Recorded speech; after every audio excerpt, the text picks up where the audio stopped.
Bismillahirrahmanirrahim. Assalamualaikum warahmatullahi wabarakatuh. Jumpa kembali dengan saya Dr. Gigi Sartika Puspita yang akan memberikan kuliah mengenai aspek biologi jaringan keras gigi, yaitu mekanisme repair gigi. Nah, ini adalah suatu gambaran histologi di mana gigi mengalami jejas atau exposure di mana pulpanya terbuka. Nah, pada pulpa yang terbuka ini kasus pada iatrogenik atau bisa jadi karena kecelakaan ya, misalnya pasien jatuh atau sebab yang lain. Nah, sehingga pulpa bisa terbuka. Nah, paling sering terjadi di klinik adalah karena iatrogenik, di mana gigi atau pasien sudah mengalami kavitas yang sangat dalam sehingga saat proses pembersihan oleh dokter gigi mengakibatkan perforasi pada pulpa. Nah, pada kasus yang ekstrim ini saya berikan contoh bagaimana pulpa tersebut dapat melakukan repair atau melakukan perbaikan sehingga perforasi dari pulpa tersebut dapat tertutup kembali, begitu ya. Nah, dapat dilihat gambar awalnya adalah pulpa terbuka, kemudian terbentuk dentinal bridge sehingga setelah itu dapat terbentuk dentin reparatif.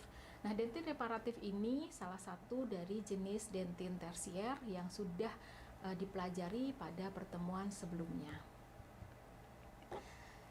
Pada tanda panah ini adalah gambar dentin tersier, atau kalau gambar ini adalah dentin reaksioner, berbeda dengan slide yang tadi. Kalau slide yang tadi adalah dentin reparatif. Nah, kalau ini adalah dentin reaksioner. Apa perbedaan gambar yang sebelumnya dengan yang sekarang? Nah, kalau yang sekarang itu dentinnya belum terbuka, pulpa belum mengalami perforasi, namun odontoblast telah membentuk suatu barrier ya, akibat di luar sana, di email atau di dentin telah mengalami exposure atau jejas dari perubahan suhu maupun asam ya. Nah, sehingga dentin ini terbentuk lebih tebal untuk melindungi pulpa. Kalau diamati secara lebih teliti, dentin yang ada di tanda panah ini berbeda dengan dentin yang sehat. Kalau dentin sehat itu ada tubulus dentinalis, namun di tanda panah ini dentinnya atubuler atau tidak ada tubulusnya. Fungsinya untuk apa? Mengapa seperti itu? Dikarenakan fungsinya adalah melindungi pulpa agar tetap vital. Nah, ini adalah gambaran kompleks pulpa dentin dengan penampang longitudinal atau memanjang. Dapat dilihat dengan sangat jelas ya bahwa yang merah itu adalah gambaran jaringan dentin, sedangkan yang putih itu adalah predentin. Nah, sedangkan gambar titik-titik yang seperti pagar ya, memanjang yang terletak pada bagian terluar dari jaringan pulpa itu adalah odontoblast atau sel yang menghasilkan dentin.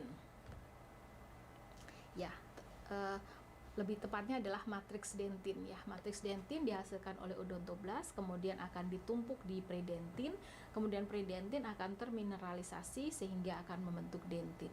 Nah, ini adalah mekanisme repair dari gigi apabila gigi tersebut mengalami jejas atau exposure. Nah, ini adalah gambaran sel odontoblast yang menghasilkan dentin. Nah, seperti yang sudah saya jelaskan, odontoblast ini menghasilkan matriks dentin, kemudian menjadi predentin dan terminalisasi menjadi dentin. Nah, ini adalah gambaran histologinya. Besok suatu saat adik-adik akan mempelajari mengenai sel-sel yang ada di jaringan pulpa.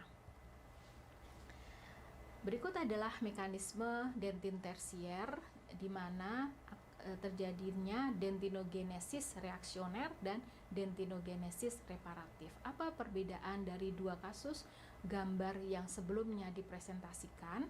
Yang pertama, dentin reaksioner ini diproduksi oleh odontoblast origin atau odontoblast yang asli, di mana odontoblast ini belum terkena jejas secara langsung sehingga masih hidup, begitu ya.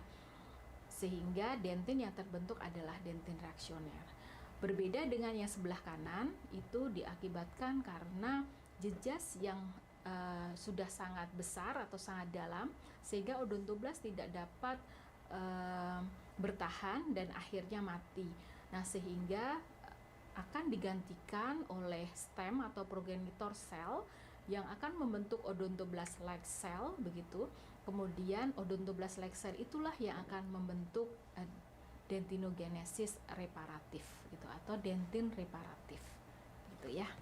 Nah, semoga pada pengertian ini bisa dipahami dengan baik oleh adik-adik mahasiswa, sehingga adik-adik mahasiswa dapat menjelaskan bagaimana mekanisme terbentuknya dentin tersier dari proses repair gigi.